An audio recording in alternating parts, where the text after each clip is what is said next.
Então vamos lá, iniciando a nossa aula. Hoje nós vamos dar início aos assuntos da segunda avaliação, né? Que seria a terceira, mas agora será a segunda. E aí a gente começa falando sobre taxa interna de retorno. Tá? Agora a gente vai ver os indicadores que vocês utilizariam para fazer o trabalho de interdisciplinar. Veremos 3 indicadores sobre investimento. É quando a gente sabe se são 3 medidas para saber se o investimento é bom ou não. No caso aí, a gente consegue verificar qual a taxa média de uma aplicação de investimento. Daqui a pouco eu vou falar toda a teoria está relacionada a isso, mas antes deixa eu só tentar explicar com as minhas palavras para ver se vocês já conseguem pegar a ideia. Tá? Imaginem que você faz um investimento numa empresa. Você pegou aí 100 mil reais e abriu um negócio. Aí desse investimento que você fez de 100 mil reais, todo ano você recebe o lucro que a empresa gera. E aí eu gosto de colocar o parêntese porque não é só para matemática financeira, mas é para a vida, tá? Que a gente tem essas aulas aqui. Lembrem sempre que... Poxa, almoçando na hora dessa, é um milagre. Você ficou eternizada na gravação, viu? Falando do almoço. Professor, desculpa. Mas vamos lá, vamos seguir. E aí a gente... Imagina você investe 100 mil reais, aí esse valor ele tem o lucro anual. Lembrando que o dono de uma empresa, que trabalha numa empresa, ele tira de dinheiro todo mês, não é o lucro do negócio, tá? A gente, de forma correta, todo empresário ele deveria considerar um prolabore para ele, e tudo que for além do prolabore é o lucro, tá? Prolabore é o salário do dono da empresa, tá? Vamos entender assim. Acho que vocês já ouviram essa expressão. E aí você investe 100 mil reais, e aí no fim do primeiro ano, ou no somatório desse ano, você tirou 20 mil, no segundo ano você tirou 30, no terceiro 40, no quinto ano você tirou 70 mil, e aí vejam que o somatório dessas parcelas que eu falei dá mais do que 100. Então, o que a gente calcula aí é o seguinte: essas parcelas que eu tirei, se isso fosse um investimento financeiro, a que taxa eu teria investido? E não é simplesmente somar as parcelas e ver quantos por cento a mais eu recebi em relação a 100 mil. Eu não posso fazer isso por uma razão bem simples que a gente viu no primeiro dia de aula, né? Que a gente não pode comparar dinheiro em períodos diferentes. Então, 20 mil reais no primeiro ano, eu não posso comparar com 30 mil no segundo ano. E se fosse 20 no primeiro e 20 no segundo, eu não poderia também dizer que a rentabilidade é o mesmo. Se é 20 no primeiro ano e 20 no segundo ano, então significa que no segundo ano eu recebi menos. Por quê? Porque eu teria que considerar a incidência de juros, por causa de inflação e tudo mais. Aí a taxa interna de retorno serve para isso, serve para calcular qual é essa taxa. A gente vai descobrir que taxa é essa que seria a de uma aplicação dentro desse prazo. Acho que deu. Se não ficou claro ainda o entendimento, a gente vai seguir aqui no assunto, agora na parte teórica, assim, na parte teórica oficial, e aí eu acho que vai conseguir clarear para vocês. Então, vamos lá.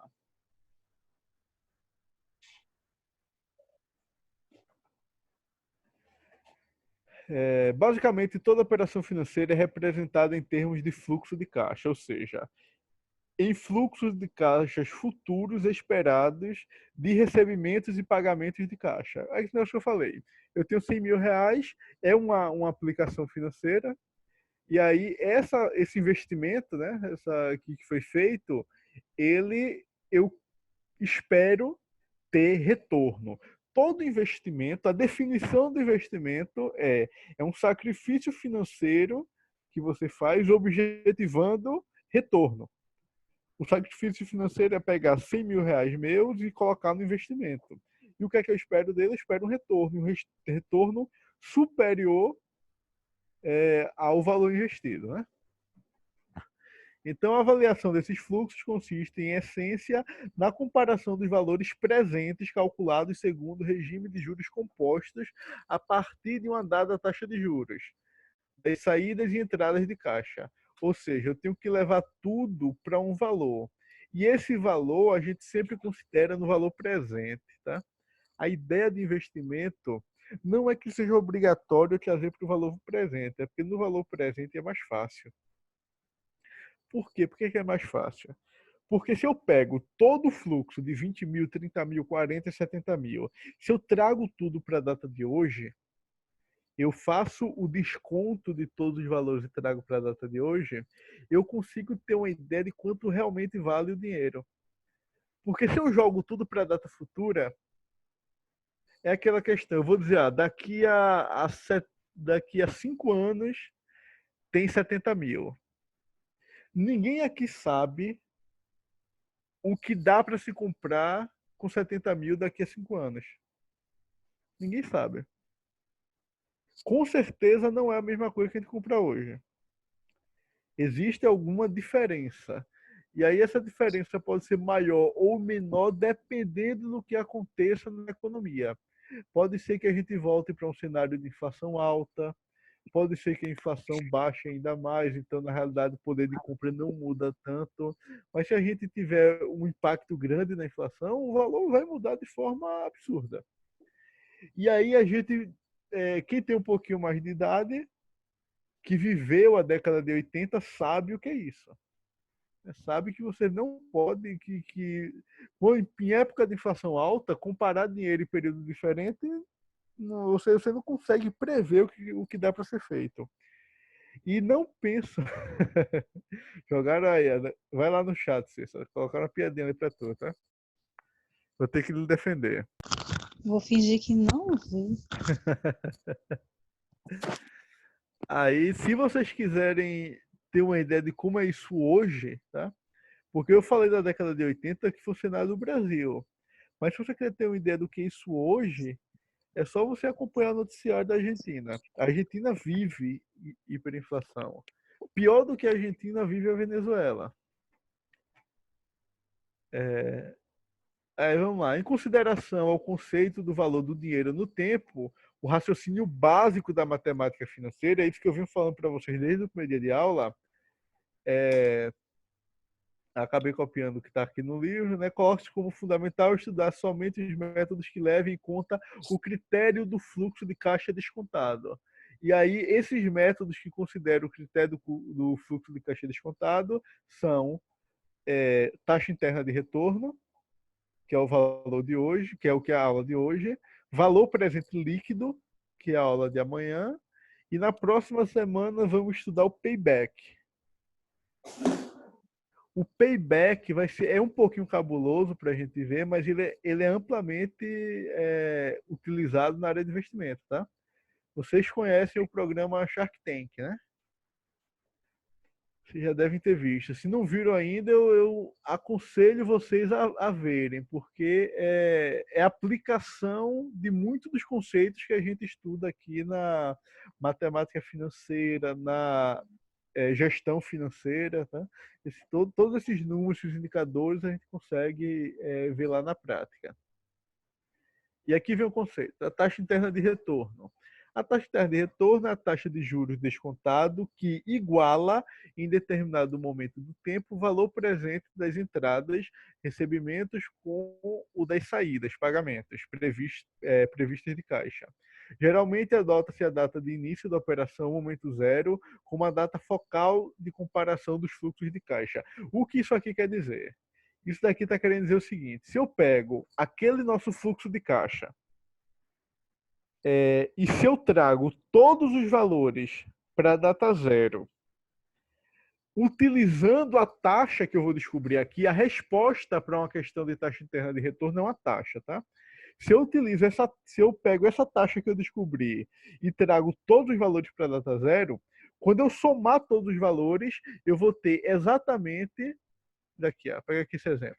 Se eu pego um valor futuro e trago para a data zero, esse valor também, por exemplo, se eu pego os 20 mil que eu falei e trago para hoje, os 30 mil trago para hoje, os 40 mil coloco hoje, os 70 mil trago para hoje, vai dar sempre um valor menor, né? Os 20 mil, vamos supor, ele vai dar 15 mil.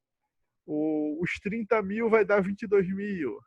Os 40 vai dar 28. Então, se eu pego todos esses valores que eu te trago para a data de hoje e somo, ele vai dar exatamente o valor do investimento.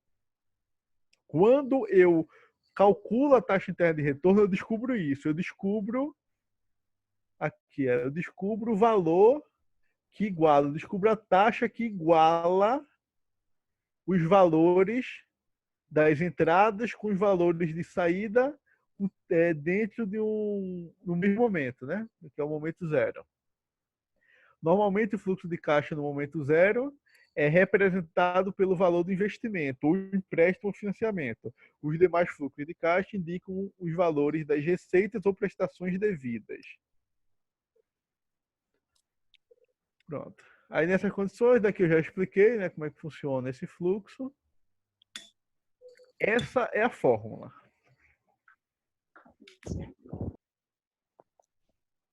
O que eu digo a vocês? Esse é um tipo de questão que eu não vou ensinar vocês a fazer na mão. A fazer calculadora científica.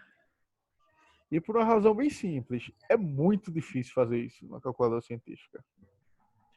A gente vai usar HP. Como, professor? HP. Segunda avaliação, ela é 100% na HP. Ok?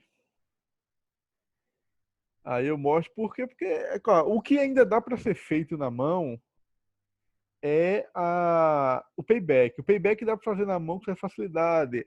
O sistema de amortização constante também a gente consegue fazer na científica. Inclusive, a gente vai usar HP para fazer o sistema de amortização constante, mas a gente vai usar HP como uma calculadora comum. Já o sistema de prestação constante, aí é melhor a gente fazer também na HP. É bem mais simples de fazer, porque são procedimentos, são cálculos que utiliza, existe fórmula para eles, só que é de difícil execução, porque a gente está falando de juros compostos para descobrir valores. Tá? Alguns valores. Lembra que para calcular o tempo, lá em juros compostos que a gente utilizou, que a gente viu nas aulas anteriores, lembra que ali, só para descobrir o tempo, a gente já precisava calcular logaritmo. Era o logaritmo da montante dividido pelo capital, e isso dividido pelo logaritmo da taxa, né? De 1 mais a taxa. E aí, vejam que logaritmo, eu tenho a utilização da minha calculadora. Fazer esse tipo de cálculo na mão é muito complicado. Em muitos casos, é praticamente tentativa e erro. Eu ficar buscando situações em que eu consiga chegar no valor. Aí, para isso, eu trago aqui, tá? Porque veja que é uma função com somatório, tá? Veja que a função é quando o fluxo de caixa zero, que é o valor do investimento, ele é igual ao somatório dos fluxos de caixas futuros dividido por 1 mais a taxa elevado ao período, né, que é esse J aqui, considerando J do 1 até o N. Tá? Eu não vou nem tentar fazer para vocês isso, tá? Porque eu nunca... Só quero saber se você vai dizer que é simples assim. Na HP colocaram aí que juros é igual a capital vezes taxa vezes tempo, tá tão bom. Tá, nada está tão bom que não possa melhorar. Aí a gente chega nesse assunto que melhora. Vocês vão ver que é bem simples, tá? Na HP é simples assim, na HP. E aí, considerando que os valores de caixa ocorrem em diferentes momentos, é possível concluir que o método taxa interna de retorno, ao levar em conta o valor do dinheiro no tempo, expressa, na verdade, a rentabilidade. Se for uma aplicação ou custo no caso de um empréstimo ou financiamento, tá? Ele é rentabilidade na aplicação e se for um empréstimo ou financiamento, ele é o custo. A rentabilidade é o custo indicado em termos de taxa de juros equivalente periódica. Ou seja, se o fluxo de caixa é anual, a taxa será o ano. Se o fluxo que está do caixa é semestral, a taxa é semestre. Se for mensal, é o mês. Então, assim que você vai responder. Normalmente, eu já dou o bizu aqui que a gente analisa a taxa interna de retorno ao ano. Tá? É difícil de fazer o cálculo mensal. E aqui, ó, primeiro exemplo, tá? Um investimento de R$ 30.000 será reposto em duas parcelas de 15.500, que serão pagas nos 2 meses seguintes. O exemplo aqui, ele diz o que eu falei, de agora normalmente colocar o ano, mas o que eu falei de normalmente ser o ano é a prova, tá? As avaliações futuras é que eu coloco o ano. A gente vai ver exercício ao mês, vai ver exercício ao semestre, mas tenham as facilidades, porque lembra que a gente tem que colocar assim, tantos por cento ao mês, ao ano, porque nessa prova que a gente fez, se alguém tivesse colocado só 25% na primeira questão, eu teria colocado que estava errada. Mas como a pessoa indicou que era o ano, aí eu disse que estava certo. Aí como é que a gente faz? Qual a interpretação disso? Eu vou ensinar vocês a calcular. A interpretação dessa questão uma visão mais ampla da taxa externa de retorno pode ser obtida ao elaborar essa planilha financeira. Deixa eu ver aqui. Pronto. Essa daqui é a visão. Se eu pego os R$ 15.500, tá pequeno aí, mas sempre consegui dar o zoom, né? Se eu pego os R$ 15.500 do primeiro mês e se eu faço o desconto dele, no desconto o valor, aquela taxa de juros, tá? E faço o desconto a essa taxa de juros aqui, de 2,21%, eu chego nesse valor aqui, ó. Se eu faço o desconto desse valor, eu chego nesse. Somando essas duas parcelas aqui, eu tenho os R$ 30.000. Se eu somar esses dois aqui, eu tenho os 30. Essa é a ideia, é descobrir qual é a taxa que se eu descontar, eu chego nesses valores. Mas vamos parar de falar um pouco e vamos calcular, né? Como é que a gente faz isso na nossa bela HP? Estavam com saudade dela, né? E quase uma semana sem ver. A gente faz assim, ó. E aí observe o passo a passo. Eu vou fazer a primeira vez.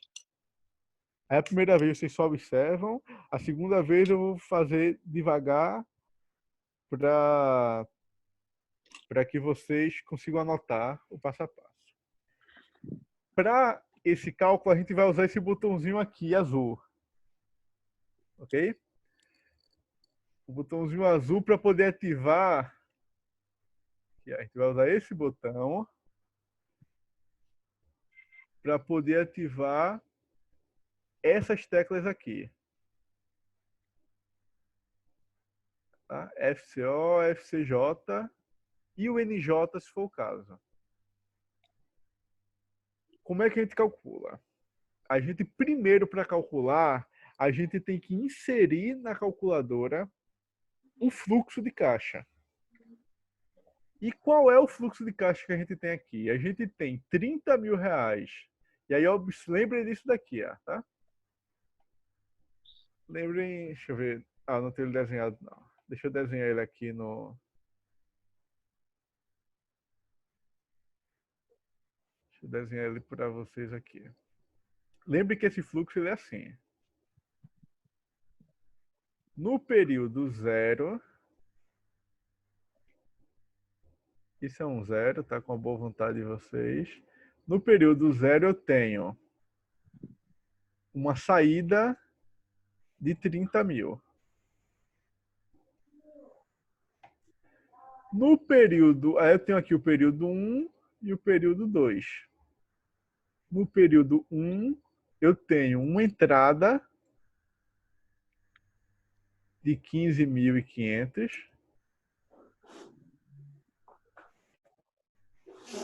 e tenho mais uma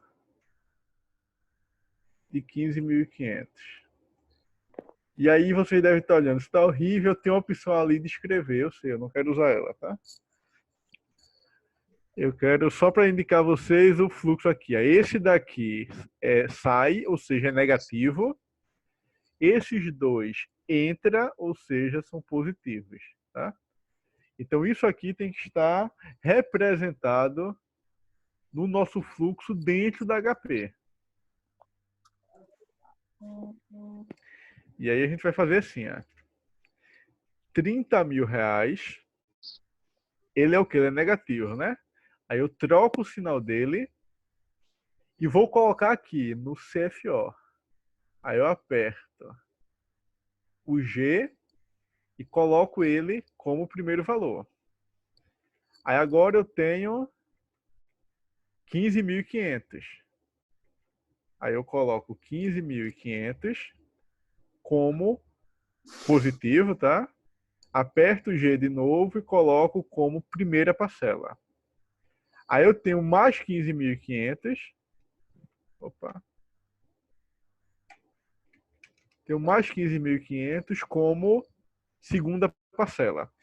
Eu não preciso indicar indicar o número da parcela, não. Tá? Eu só coloco assim. Ó, o que eu for digitando, ele vai entrando com a próxima parcela. Se eu digitar mais um valor e colocar aqui, ele entende que é o próximo período. E aí ele vai sempre adicionando na ordem. Período 0 é esse daqui.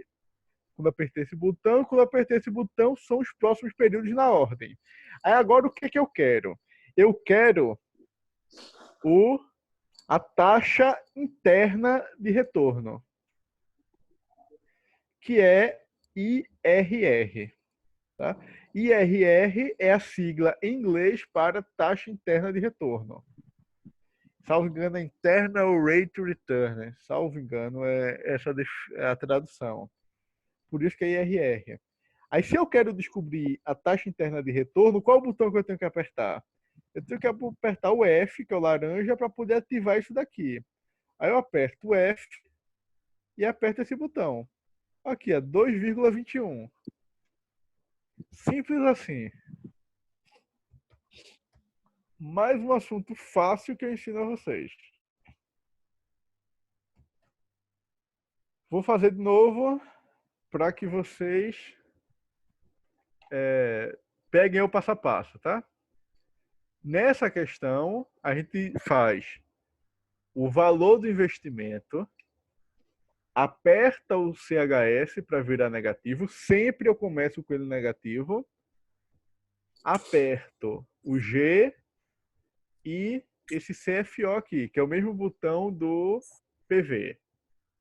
Só que eu não estou apertando PV, tá? Eu estou apertando o CFO. Aí, a partir de agora, eu começo a digitar as prestações e apertando o CFJ. Eu coloco 15.500, positivo mesmo, G, CFJ. 15.500, G, CFJ. Digitei todos os valores, coloquei já lá no sistema. O que é que eu quero saber agora? Eu quero saber quanto é a taxa interna de retorno. Aí eu aperto o botão laranja, que é o F, e para pedir aqui, é o mesmo botão do FV, só que eu não quero o valor futuro, tá? Eu não quero o montante, eu quero a taxa interna de retorno que está aqui. Aí eu aperto nela, ele me dá o resultado. 2,21 que? Esse resultado sempre será em percentual. Então é 2,1%. Ao que? 2,1% ao mês, já que os pagamentos foram mensais. O fluxo de caixa aqui é mensal. Se eu fizer esse cálculo aqui, somar, como está aqui, ó, se eu descontar esse valor, essa taxa chega nesse valor. Se eu descontar nessa taxa, chega aqui, com um período e com 2 períodos. Exemplo 2. Vamos ver se vai dar certo. A resposta já está aqui embaixo. Ó, 30% ao ano. Mas vamos ver se é isso mesmo. E aqui está desenhado o fluxo. Como é que a gente faz isso? Limpar aqui a memória da calculadora. 70 mil reais. 70 mil. Deixa eu limpar aqui de novo que eu bati sem querer no botão. 70 mil CHS como CFO. Agora 20 mil no primeiro período. Aí tu digita 20 mil, aperta o botão azul, CFJ. 40 mil, botão azul, CFJ. 45 mil, botão azul, CFJ. 30 mil, botão azul, CFJ. Vejam que eu não preciso digitar o 1, 2, 3, eu não preciso ordenar eles. Eu só tenho que ir digitando as parcelas. Digitei as parcelas, agora eu aperto o F e IRR. 30,03%. Aí o livro aqui arredondou para 30% ao ano. Simples assim, Ceiça. Chega a dar raiva, né? Ter uma aula simples dessa. Chega da raiva, professor, de querer aprender isso na hora presencial. Professor, volta de cima aí, pra eu tirar um print aqui rapidinho. Esse material já está lá na sala de aula, tá? Você já tem todo o material, exceto o último assunto, né? Que eu falei para você. Ah, beleza, então, tranquilo. Ô, professor, Oi. eu vou ter que inserir cada parcela dessa. Quando tiver a quantidade de parcelas, né? Eu não posso dizer assim, que são 12 parcelas por exemplo, 12 parcelas de 20 reais, Se as parcelas se repetirem, pode, tá? O que você não pode fazer é se o valor da parcela mudar. Nesse exemplo aí, a gente tem 20 mil, 40 mil, 45 mil e 30 mil. Aí foi inserido Então, uma a uma. Uma. Toda vez que mudar, pode. Agora, é possível a gente agrupar. Tá? Existe o agrupamento. Por exemplo, se você tem uma parcela de 20 mil acompanhada de 5 parcelas de 40 mil, mais 8 parcelas de 45 mil, eu não preciso digitar as parcelas que se repetem. A calculadora tem um botãozinho ali NJ que permite a gente fazer isso. A gente indica quantas vezes vai ser repetido. Isso. Eu vou mostrar a vocês mais na frente como é que faz essa repetição de questões, tá? Aí, Para não primeiro, ter que digitar uma a uma, a gente agrupa elas, dizendo que esse valor se repetirá por tantas vezes. isso. Entendi. Eu ensino vocês a fazer primeiro dessa forma, por quê? Porque se você aprender a fazer assim, repetindo todas as parcelas, não tem erro. Para você dar certo. Mas aí eu vou dar um recurso, eu vou ensinar mais um recurso da calculadora, que é como você não precisar digitar tudo. Isso. E aí, se você tiver dificuldade com esse recurso, não tem problema, é só não usar ele. Lembrando que tem que fazer um a um. E aí começa a complicar, por exemplo, se forem 36 parcelas. Aí repetir 36 vezes, você corre a chance do erro por esquecer alguma parcela. Você esquecer a quantidade, porque é difícil você controlar a digitação de 36 vezes o mesmo número e a gente está por enquanto Não, o senhor não faz um negócio redondos. desse não, né? Rapaz, eu espere tudo, viu?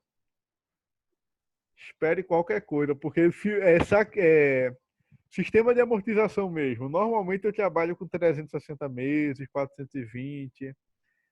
Sistema de amortização, eu vou perguntar a vocês o seguinte: considerando um financiamento imobiliário de 200 mil em 400 meses, 420 meses, qual o valor dos juros da parcela 37? É para vocês não conseguirem fazer no chute mesmo, é para fazer quem realmente sabe como calcular. Mas vamos lá, vamos deixar isso para o futuro, que daí é o penúltimo assunto. E aí a gente tem aqui, rentabilidade total. De outra forma, ao se explicar os fluxos de caixa, de entrada de caixa, a taxa interna de retorno de 30% ao ano, calcula-se um montante final do prazo igual a 199.927. Ou seja, se eu pego 70 mil reais e aplico a uma taxa de 30% ao ano, no final dessa quantidade de períodos aqui, que são 4 períodos, eu teria 199 mil reais, quase 200 mil reais. O que indica aí uma rentabilidade de 185%. 185% é a rentabilidade total do investimento, tá? A taxa anual é de 30% e nos 4 anos isso representa uma rentabilidade de 185%. Ok?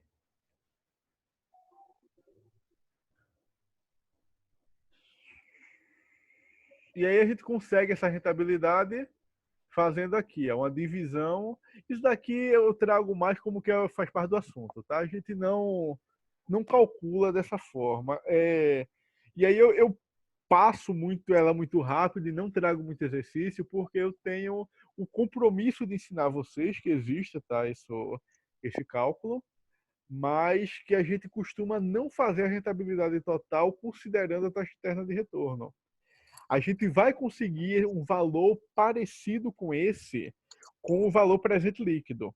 Então, no mundo real, tá, existe essa teoria aqui, né, que vai buscar a rentabilidade total, mas, sinceramente, eu nunca vejo ninguém calcular dessa forma. O que a gente faz é, a gente calcula a taxa interna de retorno, descobre aqui os 30%, aí, para descobrir esse valor aqui, ou um valor semelhante a esse, que tem esse mesmo entendimento, a gente utiliza o conceito de valor presente líquido. É isso que é feito em análise de investimento, tá? Aí eu trago aqui a teoria para vocês saberem que existe, mas a gente não fica debatendo muito em relação a isso. Mas acho que eu faço aqui entendimento, né? Eu pego os mesmos 70 mil, descobri a taxa interna de retorno, que é 30. Aí eu peguei esses 70 mil e calculei o montante dele, considero ele como capital, o montante em 30% e o prazo 4. Aí chega, aliás, o montante não, a taxa em 30%, né? O capital 70 mil, taxa 30%. O prazo é 4, que é esse daqui. Esse 4 daqui dos 4 anos. Aí eu descubro um montante de 199.927. Se eu dividir os 199 mil por 70 mil, eu chego nessa rentabilidade aqui de 185%. Se eu dividir esse por esse, vai dar 2,856, só que eu coloco menos 1 aqui e eu chego só no crescimento, né? Seria nos juros desse período. Os juros representam aí um crescimento de 185%. Aí eu poderia fazer dessa forma aqui também, tá? É uma outra forma de chegar, ele equipara também os 30%. Pronto, vamos lá. Eu vou agora parar essa gravação e vou dar um tempinho aí para vocês tentarem fazer essa primeira questão.